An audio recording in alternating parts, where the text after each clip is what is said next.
morning guys. Are you excited about our tour today? Yeah, me too. Now let us first do head count to see if we are complete. 1, 2, 3, 4, 5, 6, 20. Okay, we are complete, but before we begin, let me first welcome you all to the beautiful Malang East Java. Time check, it is now 7:45 a.m. and the weather is very pleasant and it is clearly 28 degrees Celsius. Alright everyone, let me introduce myself. I am Ellya and I'm standing here officially as your tour guide for today. And also, he is our driver. He's very professional. Please say hello to Mr. Rudy. Now before we proceed, there are some friendly reminders and safety precautions. I'd like you to know that our tour will be so flowing. First, always be mindful of your valuable belongings. Second, smoking is strictly prohibited inside the bus. Avoid littering to take care of our environment. And third, synchronize your time with my time so that no one will be left behind. Now it is 7:48 a.m. and lastly, I have a first aid kit in case of an emergency. If you have any clarifications or questions, please feel free to ask me or to Mr. D. Is that clear? Very good. So we are about to start a very exciting tour while we are heading to our first spot.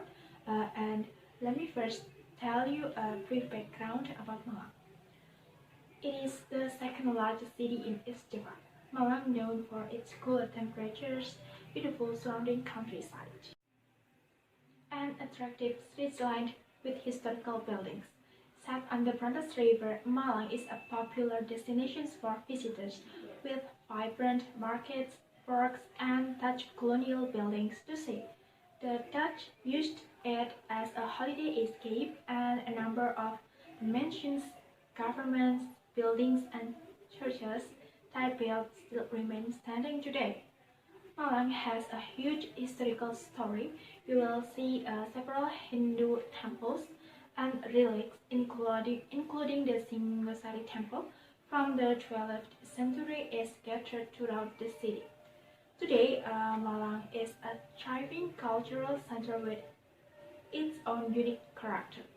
Identifying themselves as the Arema culture, Malang residents take great pride in preserving and performing their traditional music, theater, and sports activities. Outside the city are some stunning mountains and national parks for nature lovers to explore. Now, as we are on our way to our first destination, please sit back and enjoy the view of Malang. Alright everyone, now we are heading to the south to go to Ijan Street. It will take 3 minutes to get there. Everybody, now we are entering Ijan Street. It is one of the well-preserved streets in Malang. Beautiful, right? You can see on both sides that along this street there are many historical houses with beautiful large gardens built by Netherlands citizens back decades ago. These houses' interior and exterior design were inspired by Dutch influence and occupied by the Dutch during the colonial era. Somebody says that the scenery of Ijan Street is nearly similar to scenery in South France. Is there anybody from France? Oh, you? Do you agree with that? Wow, interesting. Here, some buildings are still entitled in Dutch name. Oh, look at on your left side. This is a public library. Maybe sometimes you wanna get there, you wanna go there.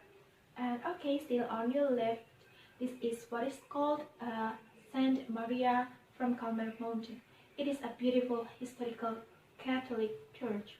Local citizens have been using this place for worshipping and other religious events. For your information, this place was actually used as a graffiti area on Sunday, but since the pandemic of COVID-19, it has to be temporarily closed. Alright everyone, now we are approaching Kampung Heritage Kayutanan. Alright everyone, as you can see on your left side, there is Kampung Heritage Kayutanan. This is a village that has existed since the colonial era of Dutch. Here you will see a lot of houses that were built in the 19th century and still standing until now.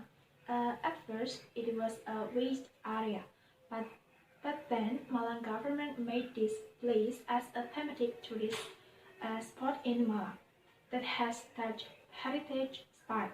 You can find many unique photo spots and antiques right in this Kampung heritage kaitangan.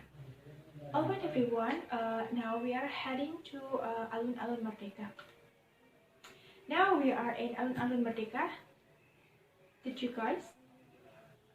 There are two Alun-Alun or city squares in Malang, and one of them is Alun-Alun Merdeka Malang. It was built in 1882 by Dutch East Indies government.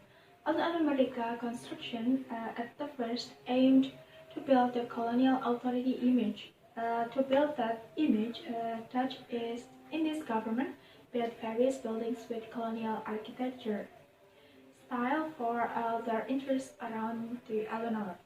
Today, it is a popular place in Malang.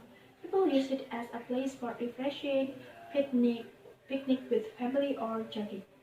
If you are there in front of the Alun-Alun, there is a mosque and you can see there. If you follow that way, you will see a huge shopping area. How's the view of Alun-Alun Merdeka? Did you enjoy it? Great!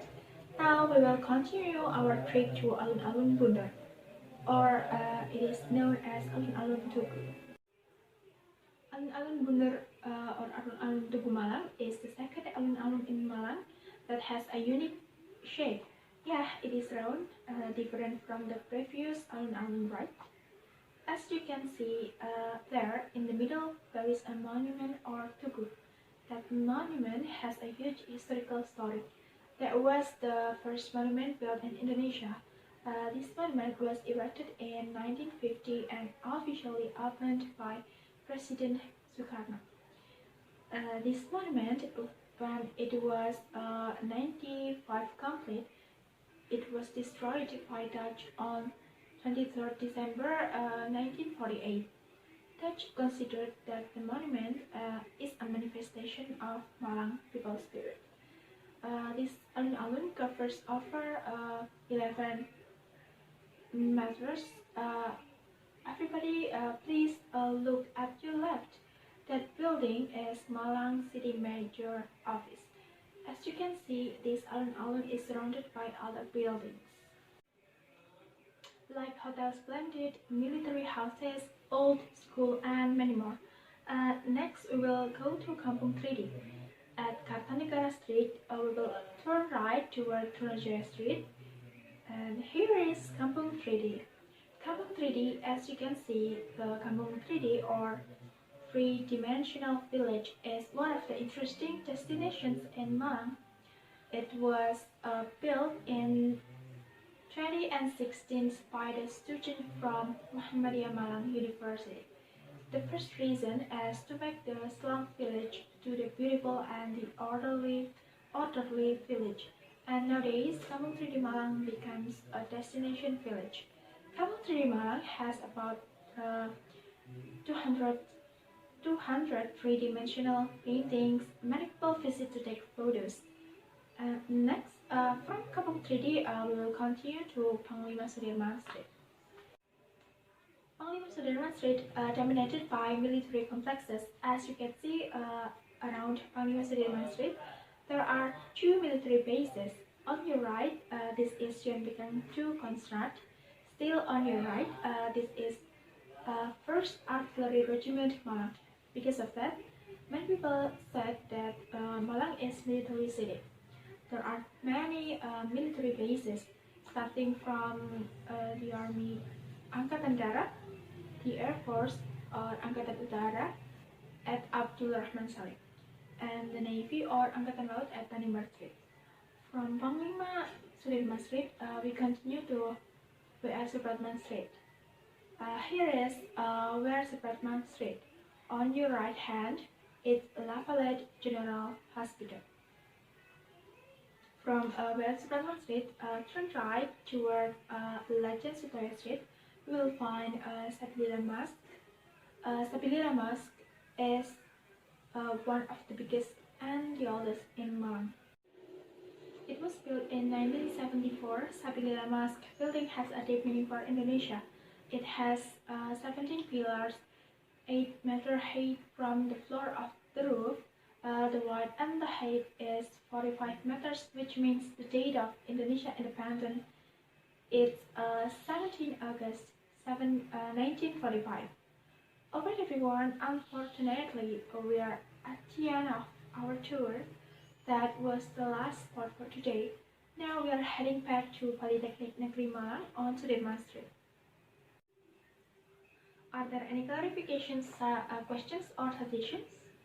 Please let me know. I hope you had fun and learned a lot during our tour. I'd like to thank all of you for being a part of our journey. And please recheck your personal belongings before you get off the bus. And I hope to see you all again on your next trip to Malang. Have a safe trip and have a nice day. Goodbye everyone.